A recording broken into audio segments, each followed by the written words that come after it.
네, 여러분 안녕하세요. 오늘 말씀은 로마서 8장 12절부터 17절까지 말씀을 우리가 보겠습니다. 제가 먼저 읽고 말씀을 들어갈게요. 그러므로 형제들아 우리가 빚진 자로 돼 육신에게 져서 육신대로 살 것이 아니니라. 너희가 육신대로 살면 반드시 죽을 것이로되 영으로서 몸의 행실을 죽이면 살리니 무릇 하나님의 영으로 인도함을 받는 사람은 곧 하나님의 아들이라. 너희는 다시 무서워하는 종의 영을 받지 아니하고 양자의 영을 받았으므로 우리가 아빠 아버지라고 부르짖느니라.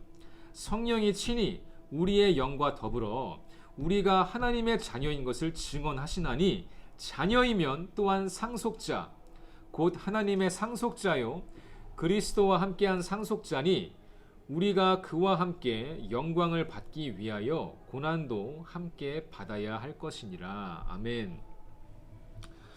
네, 여러분 지난주에는 우리가 이 생명의 성령의 법에 대해서 짧은 시간이지만 묵상하고 은혜를 나눴잖아요. 그런데 이어지는 내용인데 오늘도 또한 참 우리의 마음을 기쁘게 하는 그런 내용이 적혀 있습니다. 무엇이죠? 바로 하나님을 아빠라고 부를 수 있는 아들, 자녀, 상속자.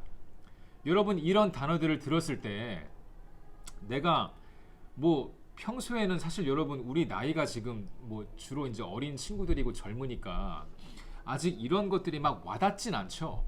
그리고 이제 여러분 중에 이제 좀 돈이 많거나 집에 좀 경제적인 어떤 여건이 좋아서 내가 물려받을 게 있는 친구래.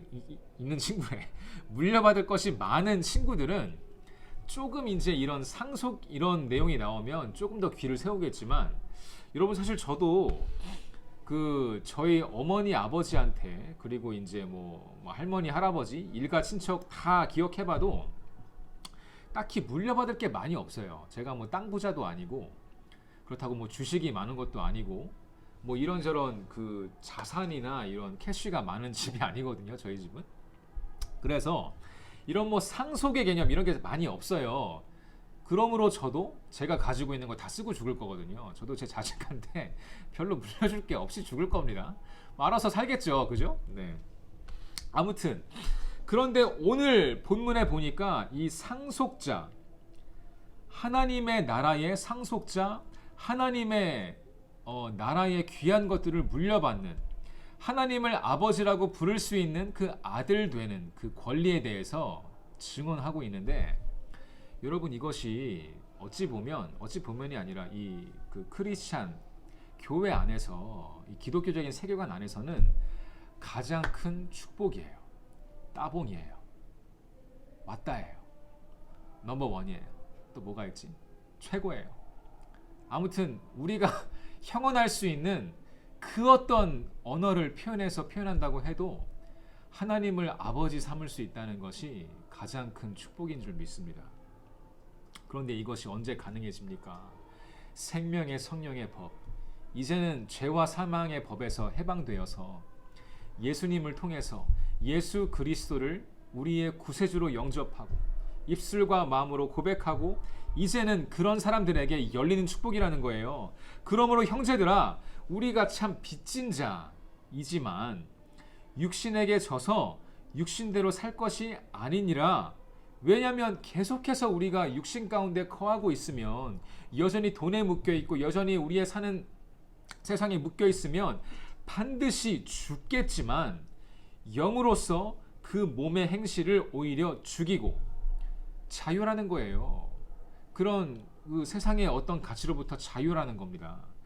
반대로 몸의 행실을 죽이면 살 것인데 무릇 하나님의 영으로 인도함을 받는 사람은 하나님의 아들이다. 여러분 여성이세요? 하나님의 딸이니라. 같은 말이니까. 하나님의 영으로 인도함 받는 사람 되시길 바랍니다. 그런 사람에게는 다시 무서워하는 종의 영을 받지 않고 우리가 다시 하나님의 존재를 묵상하고 은혜를 생각할 때 더 하나님이 무서워지는 사람은 아직 이 자녀의 그런 권세를 찾지 않은 사람들이겠죠. 그러니까 매번 하나님이 무섭고 하나님이 정말로 우리의 심판하시는 그런 딱딱한 심판자의 이미지를 가지고 있고 이 망치 땅땅 때리는 걸로 우리 머리 때릴 것 같고 막 그렇잖아요. 근데 그게 아니라 양자의 영을 받았으므로 우리가 아빠, 아버지라고 부르짖게 된다는 거예요. 여러분 이게 얼마나 위대한 축복이냐면 예수님은 하나님의 아들이시니까 하나님을 아빠라고 부를 수 있잖아요. 그런데 저와 여러분은 하나님이 아빠가 아니에요. 우리의 창조주이시긴 하죠. 우리의 주님이시고 우리가 섬겨야 할 왕 같은 그런 하나님이신데 항상 우리의 경배의 대상이고 우리의 예배의 대상이기 때문에 우린 하나님의 존재에 대해서 굉장히 멀리 생각합니다. 높은 곳에 계신 분. 그렇지만 예수 그리스도를 통하니까 이 하나님의 존재가 이렇게 가까워지는 거예요. 저와 여러분의 마음에 이 아버지로 다가오시는 겁니다.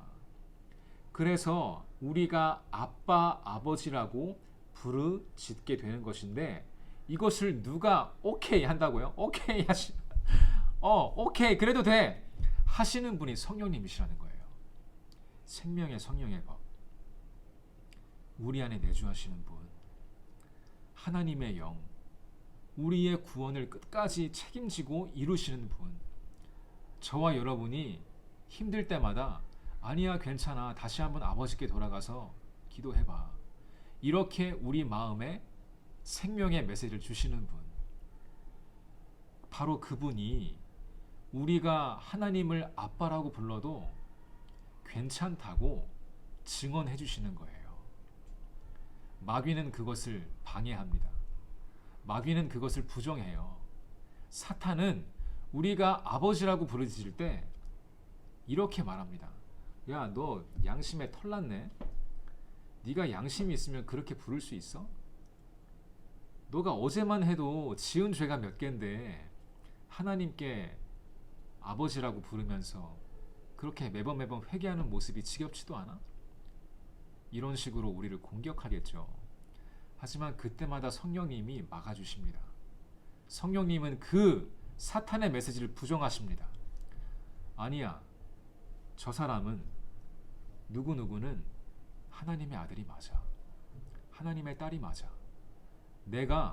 그가 마음으로 입술로 예수 그리스도를 자기의 구세주로 고백하는 것을 내가 들었어. 그러므로 그는 하나님의 자녀가 맞아. 실수할 수 있겠지. 때로는 죄 지을 수 있겠지.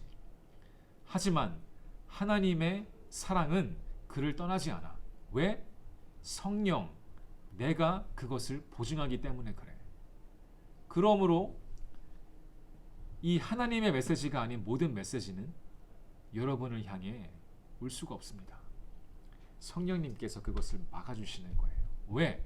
저와 여러분은 하나님 나라의 상속자가 되었기 때문에. 성령이 친히 우리의 영과 더불어 우리가 하나님의 자녀인 것을 증언하시나니 자녀이면 또한 상속자 곧 하나님의 상속자요 그리스도와 함께한 상속자니 우리가 그와 함께 영광을 받기 위하여 고난도 함께 받아야 할 것이니라. 할렐루야. 여러분, 우리가 예수님과 동일한 자리에 서 있습니다.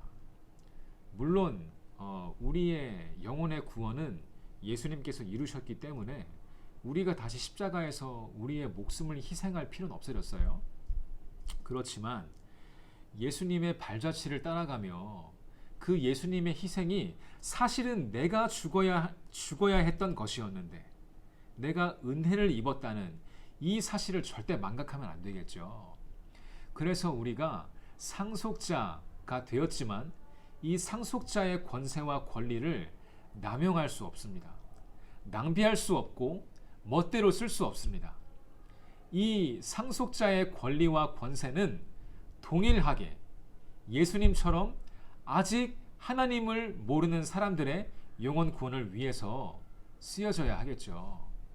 바로 그 권세가 상속자의 권세이고 이 권세를 하나님의 뜻에 맞게 이행하며 산 사람은 정말 하나님의 나라에서 큰 상급을 받을 거예요. 사랑하는 여러분, 이제는 저와 여러분이 생명의 성령의 법에 거하고 있는 줄 믿습니다. 그래서 우리가 하나님의 자녀이자 이 상속자인 것을 한 번 더 감사하며 우리가 마음속에 되새기길 바라요. 그리고 여러분의 삶을 통해서 더 많은 사람들이 이 하나님의 상속자가 되고 하나님을 아버지라고 아빠라고 부를 수 있는 역사가 있기를 주님의 이름으로 축원합니다. 성령님께서 항상 함께 하십니다. 기도하겠습니다. 사랑의 주님, 은혜를 감사합니다. 정말로 하나님께서 우리와 함께 하심을 믿습니다. 성령님께서 우리가 하나님의 자녀인 것을 증언하신다고 말씀하신 것을 믿습니다. 그러므로 우리 사랑하는 킹삼이 고등부 친구들 그리고 쌤들 매일매일 삶 속에서 이 위대하신 하나님의 은혜를 선포하고 하나님의 사랑을 나누어 주며 더 많은 사람들을, 더 많은 영혼들을 주님께 인도할 수 있도록 축복하여 주시옵소서. 감사드리며 예수 그리스도 이름으로 간절히 기도합니다. 아멘.